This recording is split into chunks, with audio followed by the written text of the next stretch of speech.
Ang ating paksa po na yung araw na ito ay kaugnay po ng isang FB post na kung saan po ay tinawag na basura di umano ang ating City Mayor Christy Angeles, no?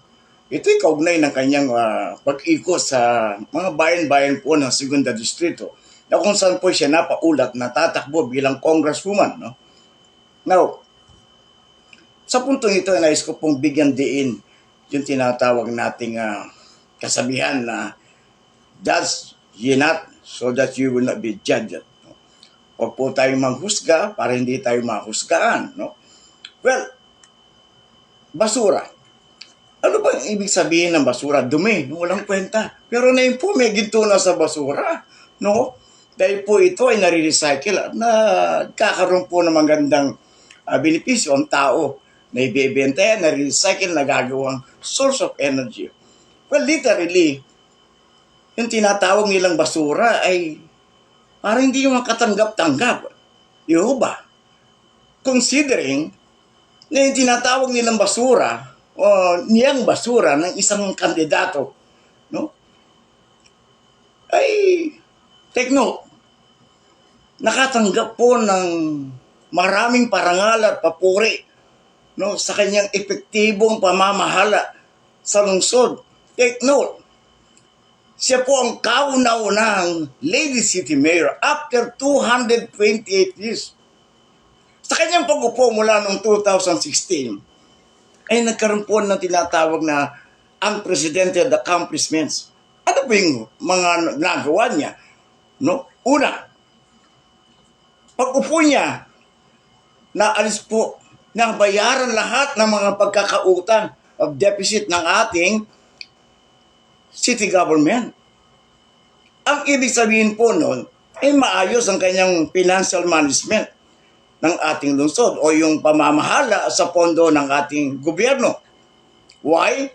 Take note, again, grand slammer po siya. And today, baka makuha pa po natin na ikalimang seal of good governance. Ibig sabihin po nun, isang pagkilala sa maayos na pamamalakad ng ating city government. Lalong-lalo na po sa usaping pera. No? Again, yung tinatawag niyang basura, naku, siya lamang lang po ang nakapagpatayo ng first ever kauna-unahang Tarlac City General Hospital. No? Na walang gastos o walang pagkakautang ang ating city government kahit isang 5 sentimo. Bakit? Ang lupa ay donasyon po ng David at tinatawag nating pamilyang David at ito po ay pinagkaloob bilang donasyon. No? Donasyon para sa city government na pagtatayuan ng hospital na walang gastos ng gobyerno mula sa lupa at saka sa pagpapagawa dahil ang pondong gagamitin sa pagpapagawa ay galing mismo sa donasyon ng mga kaloob na mga senador na nagtitiwala sa pamahala o sa pamumuno ng ating Lady City Mayor Christy Angeles. 200 million, 150 million, 300 million. Yan po ang binubuhos nilang pondo para maitayo ang kauna-unang Tarlac City General Hospital. Again, nakapagpatayo ang tinatawag nilang basura ng isang gymnatorium na wala rin gastos ang ating city government sa pagpapatayo nito na hanggang sa kasalukuyan na hindi pa natatapos. Pero marami na pong pagkakataon na ito nagamit sa palaro, sa mga naglalaki ang social events, kapag mayroong binibigyan na ayuda para sa malaking grupo o organisasyon sa ating lungsod. In short, hindi ito white elephant, no? At ang namamamahala, take note, ng nasabing proyekto ay ang DPWH, hindi po ang city government. Umabot man 2 billion yan, ay hindi po punaiyan o hindi dapat bigyan ng issue as far as the gymnatorium is concerned. Dahil hindi po ang city government ang nagpapa-implement, nagpapatupad ng nasabing proyekto. Malinaw po yun. Again, take note, yung sinasabi nilang basura, no? Silang naman po ang nakapagpagawa ng dialysis center, the first ever kauna-unahan din na dialysis center na nung una po ay isang 7-Eleven outlet na nang upang isang tao, siya lang nakikinabang, no? At ang gobyerno ay tumatangbat ng renta, siya ang yumayaman, ang gobyerno nandun lang. Tinignan po ang binusisi ang ilang irregularidad ng nasabing outlet at ito ay may natagpuan po sila, may natuklasan na maaaring ito ay maibalik sa gobyerno. Yun nga po ang nangyari at ito ay dialysis center na mas marami ang taong makikinabang, hindi iisa. No? Ang kabutihan ng pangkalahatan na mas maraming tao ang nasa puso't isipan ng ating punong lungsod. Malinaw po yun. Yan ang tinatawag nilang basura. Again, top 2 performing city in the whole Region 3. Outstanding alumnus ng UST, isang prestiyosong universidad sa buong Asia. 4 outstanding alumni for government service. Isang pagkilala sa magandang pamamahala sa lungsod ng Universidad ng Santo Tomas kay Mayora Christie Angeles na isang alumnus po. Siya po nagtapos dyan. No? Maliwanag po yun. Well, hindi pa po nagtatapos dyan. No? Marami pong mga investors na naglaan, nagbuhos ng kanilang pamumuhunan dito sa ating lungsod na magdudulot ng maraming mga oportunidad para pangkabuhayan o empleyo or hanap buhay, trabaho para sa mga Tarlakenyo. Bakit kaya bumuo sa mga investment na yan o pamumuhunan o negosyo sa ating lungsod? Malinaw po ang sagot. Dahil sa kanilang pagtitiwala sa malinis at epektibong pamamahala ni Mayora Christie Angeles. Malinaw po yun. Yan ang tinatawag nilang basura. Hello! Isip-isip pag may time. No? Ang dali pong mamuna. Pero take note, pag nagpuna tayo, 3 dalili pong bumabalik sa atin.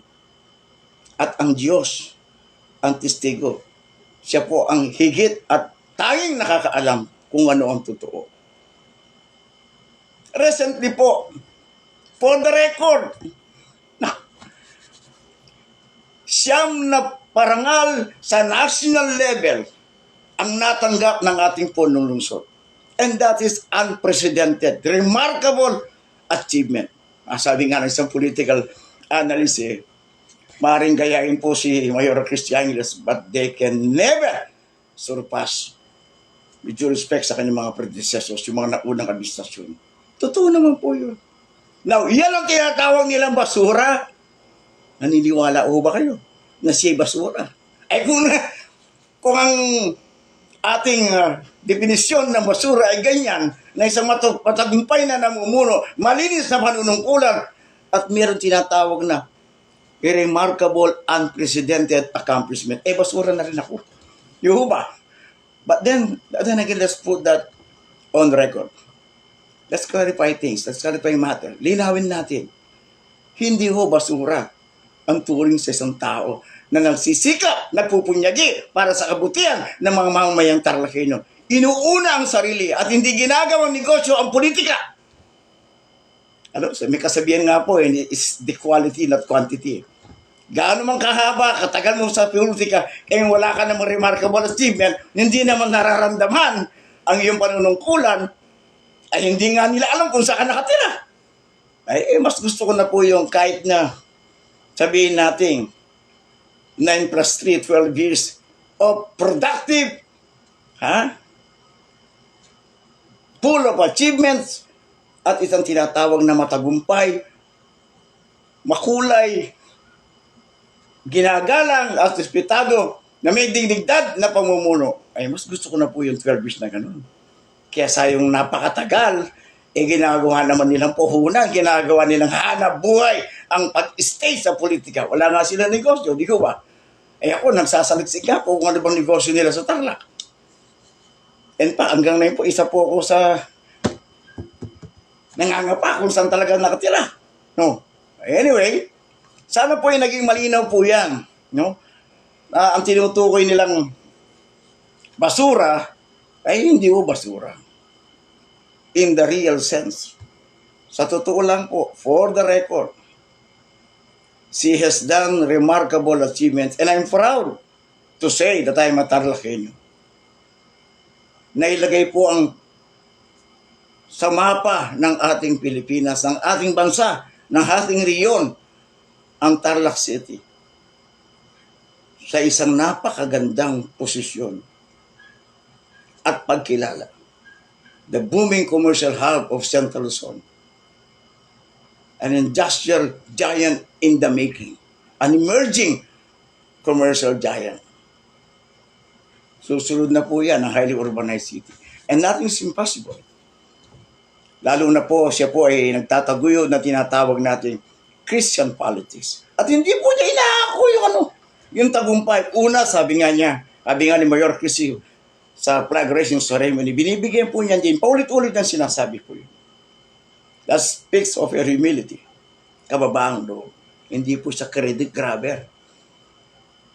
Lahat po ng ating tagumpay, lahat po ng ating mga parangal na natatanggap natin, ay ibinabalik po natin unang-una sa Panginoon. At sa lahat ng inyong mga kapaguran, sa inyong mga sakripisyo at pagsisikap na kawani ng gobyerno, nakasama ko sa city government. Iyan po ang tinatawag natin Christian politics. A Christian leader. And with that, hope and pray, nagkaroon po ng paglilinaw. Basura nga ba? Ay, hindi po. No. A big no. She's a gem of our political history. Time will come, history will judge her as one of the best leaders that we had in our province. With that, maraming salamat po and God bless.